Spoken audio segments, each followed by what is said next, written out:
Hello, everybody. Our guest today is Derek Silby from Vos Voco. Thank you so much for joining us today, Derek. Thanks, David. Thanks for having me. Absolute pleasure. Please tell us about your business and what it does. Okay, for a start, it's a startup software business. It was founded to address an issue first encountered in the 1990s, and that was when I was managing a warehouse and trying to improve picking errors. So they were errors that my guys were sending out to our dealer network, and the problem was I didn't have any red hot data to address the root causes. So that's what I was trying to achieve. And I reckon that if we had a photo of the damaged part, I'd be able to actually work out whether it was a carrier issue, an issue from my guys from packing, or indeed some other thing. So that's what I tried to set out to achieve, enabled by smartphones and AWS. So one of the criteria for being viable was that our app must be usable for other things, because there's a fair bit of app fatigue out there, and that we needed to make the user's job easier. So we made it configurable for other things as well, and it's so configurable now that I've got quite a few customers such as bottlers and brewers using it to collect fairly detailed production quality data, for manufacturers to track pieces through their operation, construction people collecting as-built records and requesting materials for site. But in terms of the supply chain application, it's got nothing to do with carrier tracking whatsoever.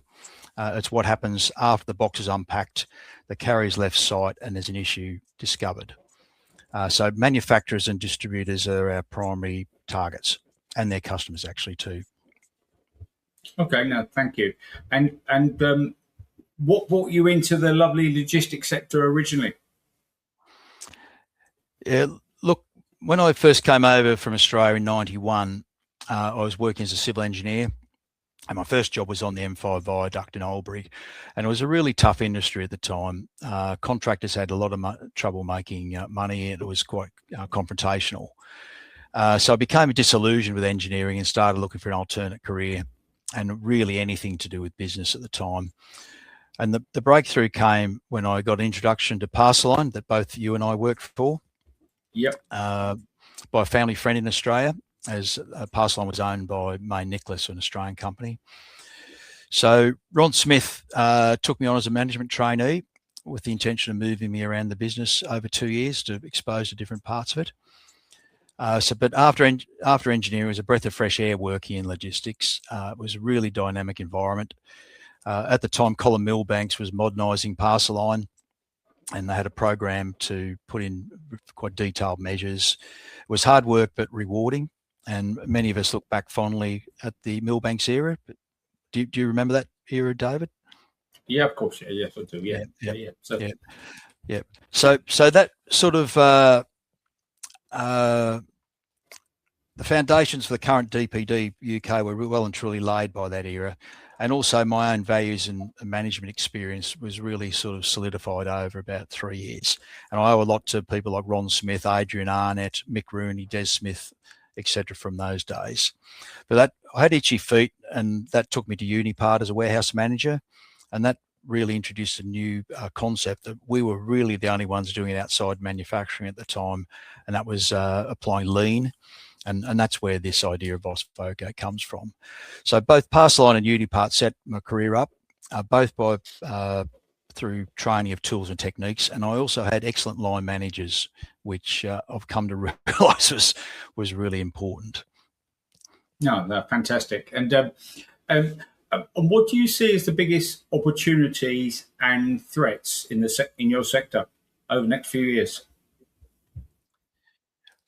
So in manufacturing, which I'm spending a fair bit of time with at the moment, defence spending is set to increase substantially, and that will help the whole supply chain, especially now the US is viewed with caution as a trading partner, and some defence projects are now specifying being free of US parts. Additive manufacturing is getting better.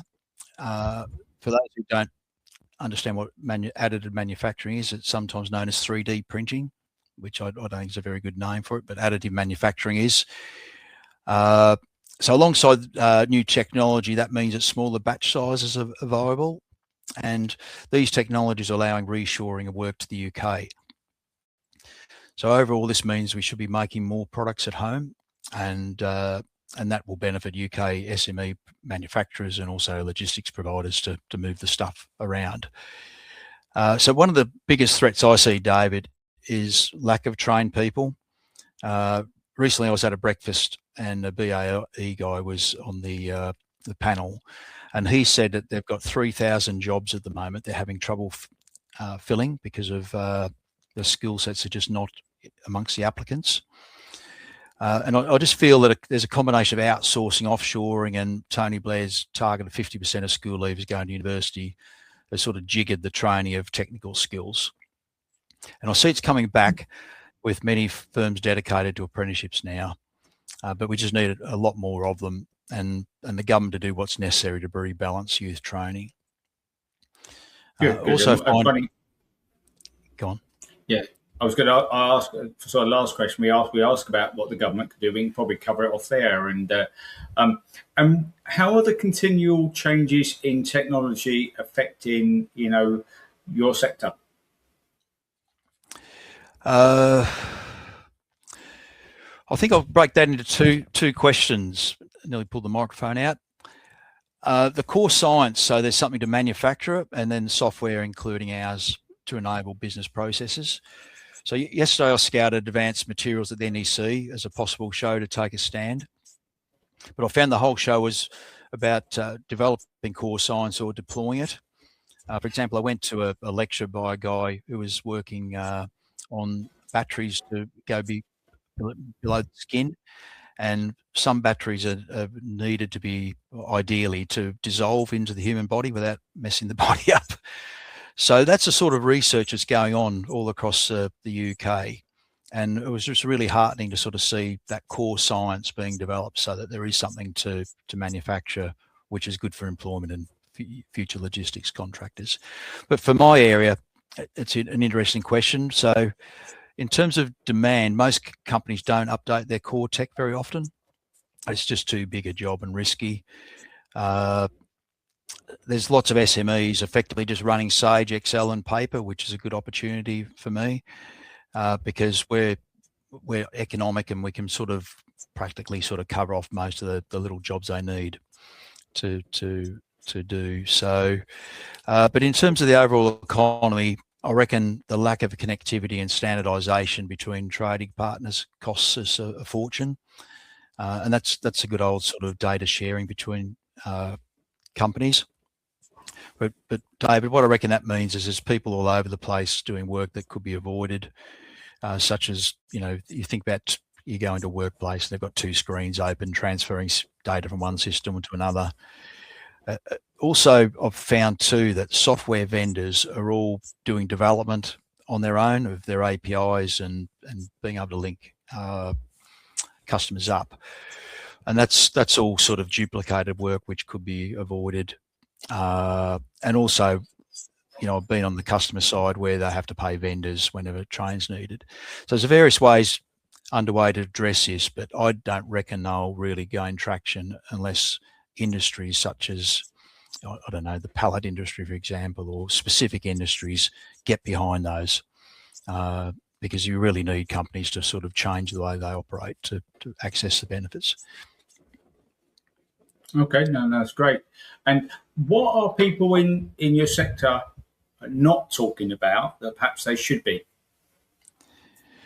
All right. Well, I'm going to sort of get quite close to home here around Vos Voco. So supply chain non-conformances and to also have some resolve to keep driving them down. Most I've found companies don't think this is really an issue, particularly 3PLs. However, if you look around, what are customer service departments for? They're there to sort of deal with issues mainly. They're not there for anything else much. You can think about rep and buyer meetings that don't lead to much. They go away, well, we need a bit more data about that. And so they're ineffective. You've got non-conformances being raised, so all systems will have that requirement. Problem resolution areas in warehouses, you go in and see some scrappy area that because things can't be put away, rush deliveries, which is good for logistics maybe, but it's not good for the environment and costs. And of course, if something arrives damaged, it's quite often thrown into scrap. But there are good reasons, David, why these companies aren't connected. It's bloody hard to connect companies, as it takes effort and cooperation, etc. And that just means that phone, email, and the supplier portal are the tools. But I don't reckon this has moved in my career. It's just hard, and that's why I founded Vos Voco. But there's product to be gained, carbon to be reduced, and also I find as well that employees get really annoyed when recurring issues don't get addressed. So if we can fix those at source, job satisfaction goes up. And really with Vos Voco, there's no reason not to tackle those areas now and access those benefits. No, thank you. And you sort of nicely linked into our next question is, how do you see the green transition impacting what you do and where the benefits of what you do? Because you just mentioned reducing carbon there a moment ago. Perhaps you could give us an example of how that manifests itself? Yeah, it should help, because supply chain errors are directly carbon inducing. Because you scrap something, you need to actually transport another one, or indeed you just use office time to actually deal with it. But while most companies have ESG policies, they don't tend to be looking at this area, I find. So to answer the question, how does a green transition impact my area?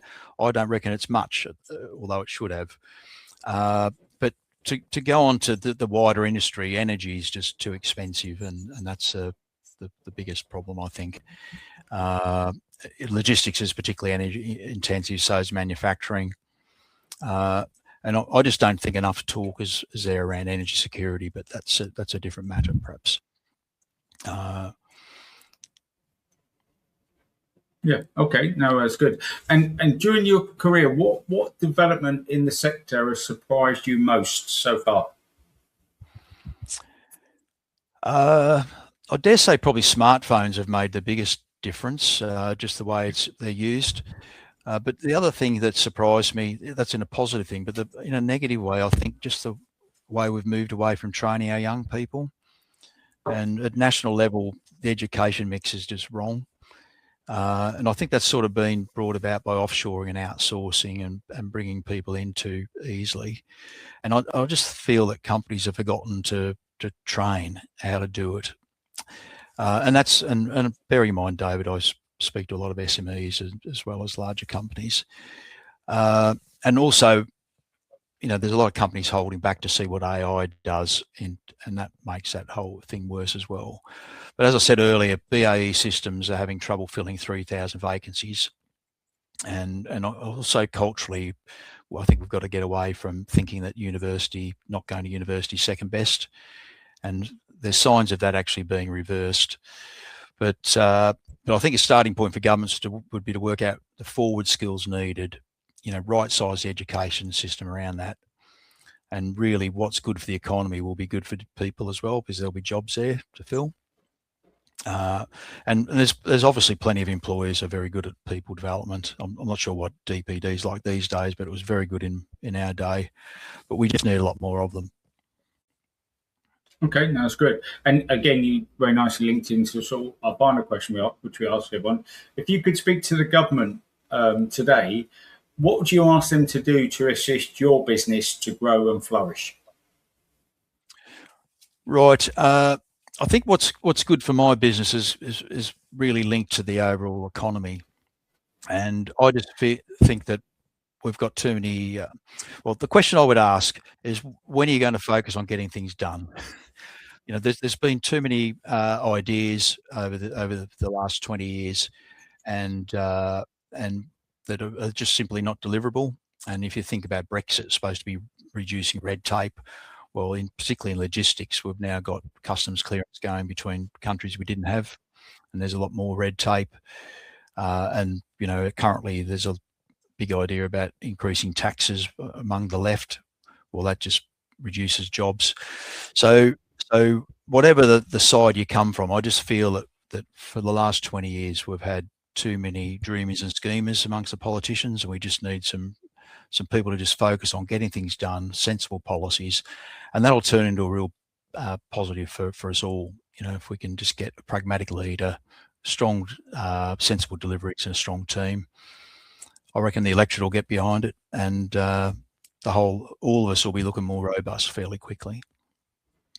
Okay, no, I appreciate that, and I agree with you. The SMEs are the power train of the UK PLC, you know, as well as obviously the big companies, but SMEs drive the economy, and if we can help and support them through the government, yeah, it'd be great. It'd be great for them, for the individuals, but also for the UK PLC and the income for it. So just want to say thank you very much, Derek, for your time and talk about Vos Voco, and I'm sure our viewers and listeners will really enjoy it. Thank you so much. That's marvellous. Thanks for having me, David.